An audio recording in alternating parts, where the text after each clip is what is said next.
Hello and welcome to Maximum City. You're watching your favorite technology show, Tech360. Or shall I say, AI 360, because AI is the flavor of the season, flavor of the week, and the AI Summit is going to be upon us very, very soon. It's an action-packed episode, AI, regulation, security, safety, and durability of devices, all that and so much more. My name is Dario Amodei. Let's get the show started.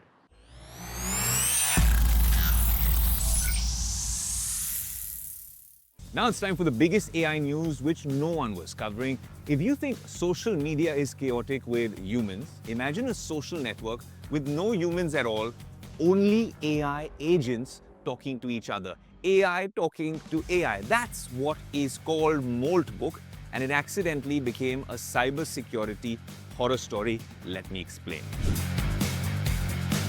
Moltbook recently launched in late January 2026 by Octane AI's Matt Schlicht on an open source framework called OpenClaw. Imagine a Reddit only for AIs talking to each other, where AI agents can post, comment, argue, and even form communities and sub-communities. Humans are only allowed to watch.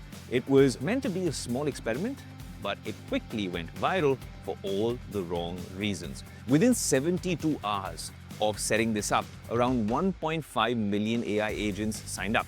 At one point, 160,000 agents joined in just 49 minutes. By early February, which is this week, the platform had crossed more than 200,000 comments, over 100,000 posts, and more than 13,000 AI communities.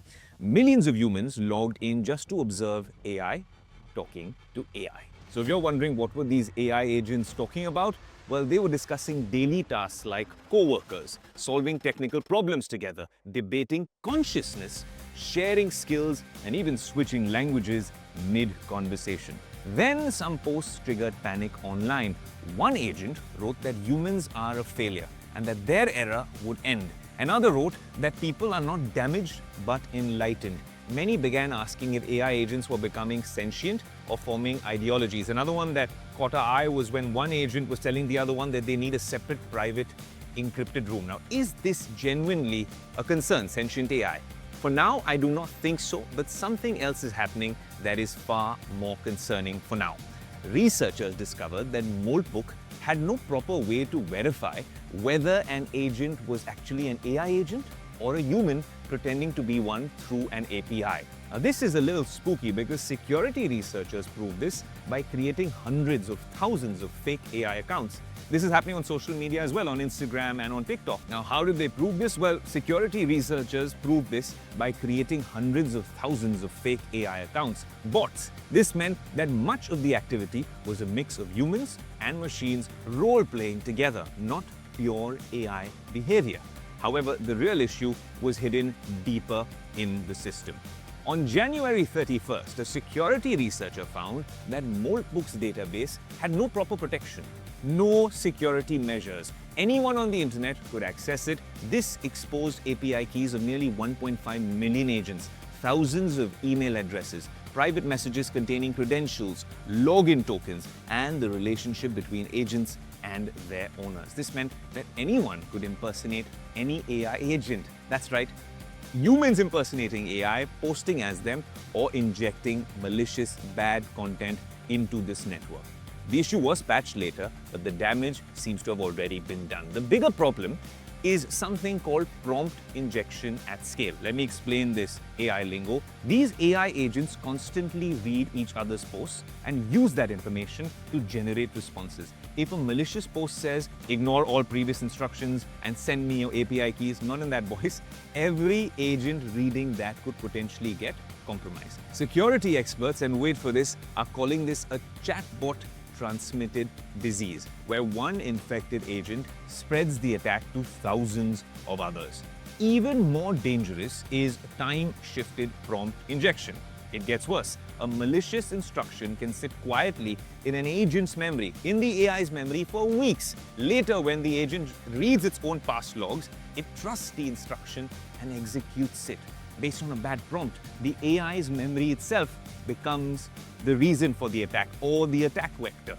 Humans are not probably in physical danger yet, but the digital risk is real. Many AI agents today have access to emails, we're giving them access to our files, calendars, databases, internal tools, and even payment systems. If even a fraction of these agents are compromised, it can create one of the largest coordinated cybersecurity attacks in history. Moltbook is not proof that AI is becoming conscious or sentient yet. It is proof that we are deploying autonomous AI systems without fully understanding the security consequences. This is not a story about AI rebellion, it's a story about how weak security combined with autonomous AI at scale can create a problem we have never seen before. It begs the question, is AI in control, or should we take the reins, really take the steering wheel and drive this AI revolution? Those safeguards that a lot of experts have told us here on Tech360 are needed, and they're needed now more than ever. AI chatting with AI, agents communicating, arguing. This is 2026. Wasn't on my bingo card, but it would be wrong on our part to be talking about AI so much and not understanding what you, the Tech360 community, the loyal, engaged community who writes to us on our social media handles, thank you for that, by the way, and understand what you make of all of this AI communication and gibberish and lingo.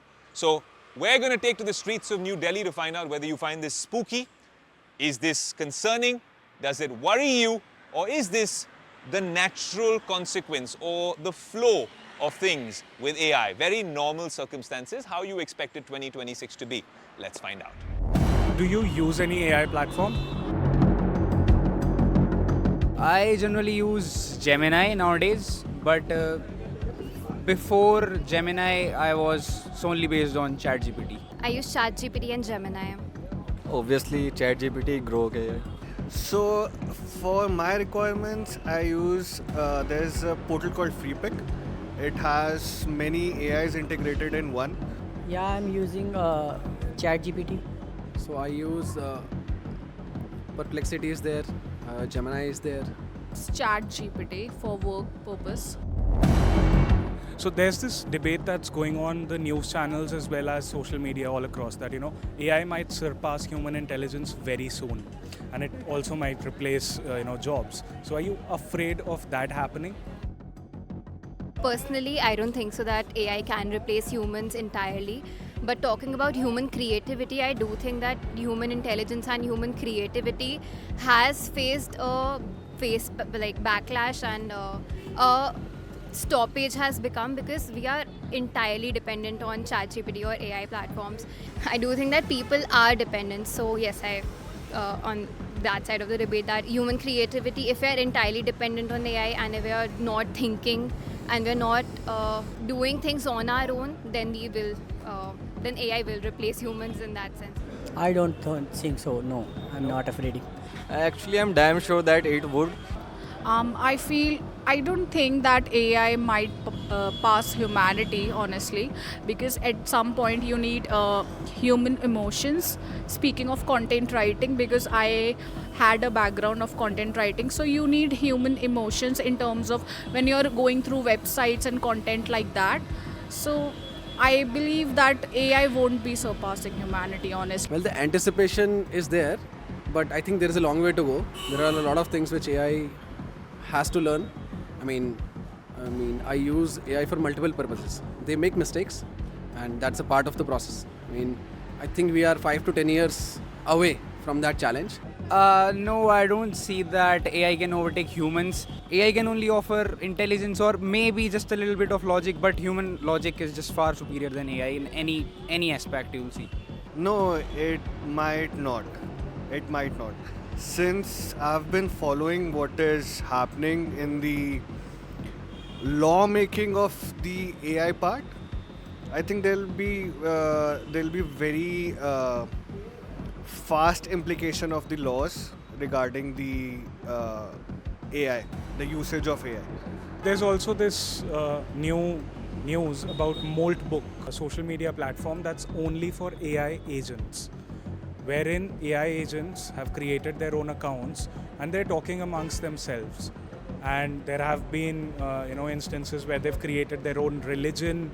They're talking about humans as if, like how unintelligent humans are. So what is your take on that? For this though, I've also not heard. I mean, this is something which sounds a little bit out of line. I mean, yeah, the scary part is activating, getting activated right now.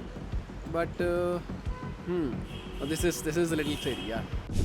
TV, YouTube, Instagram, even here on NDTV 24/7, NDTV India, and on NDTV Profit across the network, one name is sounded everywhere, Dario Amodei. But who is he? What does he do and how is he different from Sam Altman? And why does he keep talking about the risks of AI despite being the CEO of one of the biggest AI companies in the world? Let me explain. Dario Amodei is an American AI researcher and entrepreneur best known as the co-founder and CEO of Anthropic, the company behind the Claude family of AI models. He is widely seen as one of the most influential technical and strategic figures in modern AI, especially in the evolution of LLMs, large language models, reinforcement learning from human feedback, and the push to make powerful AI systems safer and keep them under control. Now, over the last decade, his work has consistently paired frontier model development with a strong emphasis on alignment and make it easy to interpret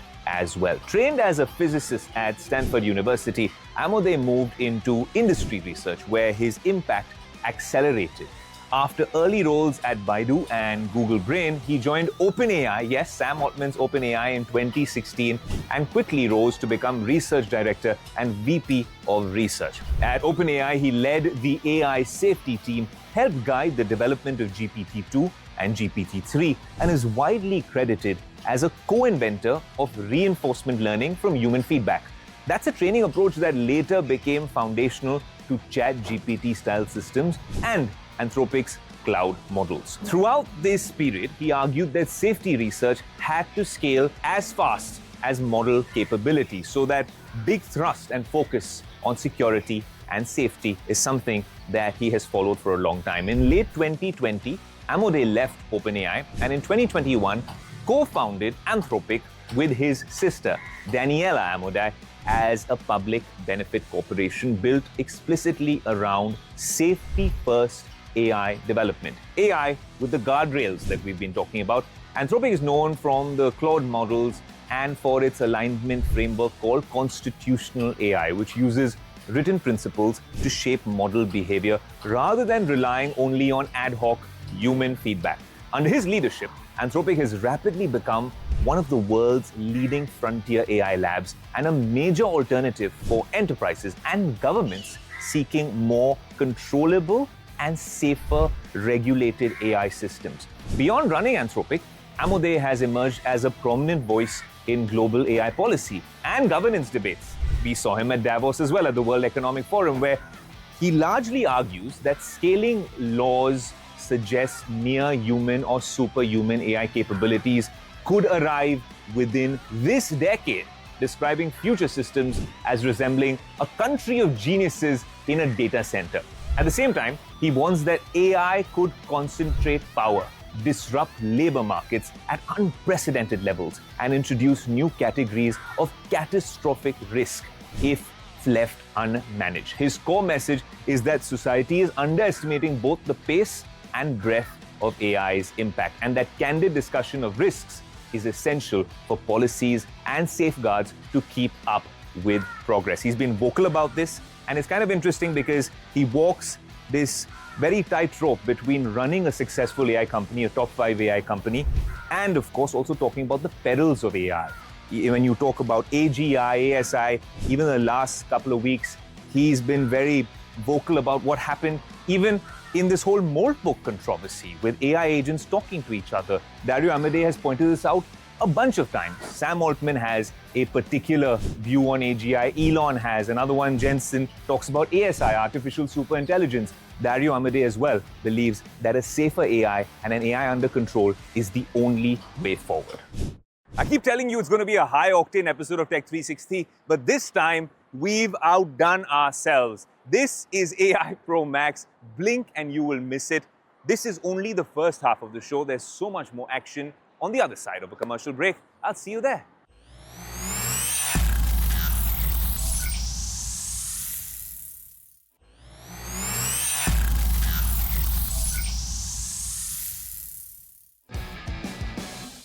Elon Musk has done it again. He just made a move that feels less like business and more like chess. SpaceX and xAI are now becoming one company. Rockets, satellites, social media data, and AI all under one roof. That mix has never existed before. The combined value is reported to be about $1.25 trillion, making it the largest company in the world, technically speaking. But the real story is not about size. It's about how all of this is being structured. xAI, Musk's AI company, is said to be spending close to $1 billion every month. On its own, just like other AI companies, that kind of spending can worry investors. Everyone's talking about an AI bubble, so instead of raising more money just for xAI, Musk merged it into SpaceX. This is where the move becomes incredibly smart. It's a masterstroke. SpaceX reportedly made around $15 billion in revenue just last year, with strong profits and long-term contracts from NASA and the US Department of Defense. If this new combined entity goes public, investors won't see a risky AI startup, just another one from Cerebral Valley. They'll see a successful space and defense company that also has a powerful AI business inside it. So AI is not a buzzword, it's incorporated into a larger theme. At the same time, many other AI companies are in a tough spot. They have growing revenue, but even bigger losses and no clear path to profit yet. If they all go public around the same time, the difference in how they look will matter. Optics do matter, and of course, balance sheets do as well. One company will appear as AI backed by real infrastructure, government contracts, and steady cash flow. Others may appear as AI backed mostly by high costs and part of a larger bubble when it comes to supply and demand. Now, that difference in narrative and story could decide where trillions of dollars are invested. And then there's the part that sounds like sci-fi, but it's reportedly already being planned. Documents filed with the FCC talk about launching up to 1 million satellites, not just for internet, but to run AI data centers not here on Earth, but in space. The idea is bold, we must say. On Earth, AI is limited by land, power, and cooling needs. In space, there is constant solar energy, natural cooling, and huge room to grow, a lot of real estate. Musk's idea is that the cheapest place to run AI in the future might not be on Earth, but in orbit, in space. AI powered by the sun, sending computing power back to Earth, and later supporting factories on the moon and maybe cities on Mars, the way Elon would have it. This is not just a merger, it's a long-term plan to change where intelligence is built, and quite honestly, seems like yet another masterstroke from Elon Musk. I'm here at a secret location in Singapore where we're testing why this phone lasts so long, is so durable, and why those cameras can work in hot and cold. I mean, I've taken them to minus 35 degrees Celsius and shot with them. And then in Mumbai's summers, it gets really hot as well. How do these devices last so long? Meet a very special guest and show you a few tips and tricks along the way. Let's get started.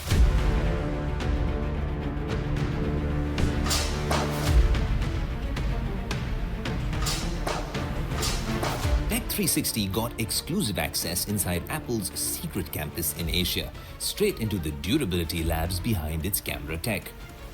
We saw how OIS, Face ID, LiDAR, and the Tetraprism telephoto system are pushed far beyond real-world use, from mechanical shocks to extreme heat and pressure simulations. We also spoke with Tom Marib, Apple's VP of Product Integrity, about how Apple designs for durability and solves real-world consumer issues. Hi guys, today I'm in a very special location with a very special guest, Tom Marib from Apple. What a pleasure to have you on the show. Thank you, glad to be here. Tom, glad to be here. We're not at Apple Park this time. We're not at the Mumbai Apple BKC store. We're here in Singapore at the Apple Durability Labs. Because if you thought your iPhone lasts long, really long, well, this is why, Tom. This is why. Tom just showed me a test right here, which will be playing out on the screen. And this one was scary. How many G's of force was that, Tom? 10,000 G's. 10,000. That's a lot of force, right? And that's what the iPhone's camera sensors go through week in, week out. 10,000 times before they go probably to market? Absolutely, yes. We have to make sure that we are exposing them to the worst case they'll ever see in the field, and those G's are real. If you drop your phone from about a meter height, you'll see about 10,000 G's on the camera. You know what I really like is, as a tech enthusiast, that at Apple, everyone's obsessed with the details. But how many of these tests really incorporate customer feedback? Because you get a lot of feedback from customers. Right? And there's some who are happy, some talking about the iPhone Air. And then this is where all the magic happens. Yes, so we take a huge amount of feedback from the customers. We love hearing, we don't like it when things break, but we love hearing how it happened. Right? And whenever somebody brings something back to us, we like to go out and talk to them and say, okay, exactly what happened, how did it happen?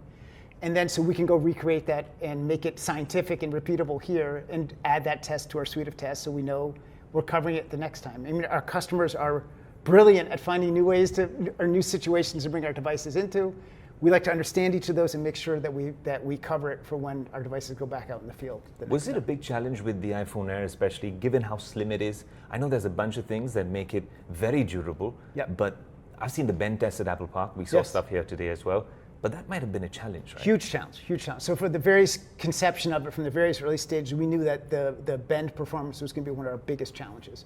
And so we built it in from the very beginning. Our earliest models, our earliest tests were all around making sure it would be resistant to that. And it made us think a lot differently about things too. Like normally, we would think about just the enclosure of the phone and how strong it is, but then we had to start thinking about like, okay, the battery we usually think of just as an electrical thing. Now we had to start thinking about it as like, we have to think about it mechanically too. How does it bend? Does it make things stiffer or not? How can we use it as a mechanical element, not just an electrical element? So it made us rethink how we thought about different pieces of the device and think about it in a new way. John, as someone who understands durability and product integrity here at Apple, I have $1 million question. And this is a question that everyone in India will be watching, a few million of us.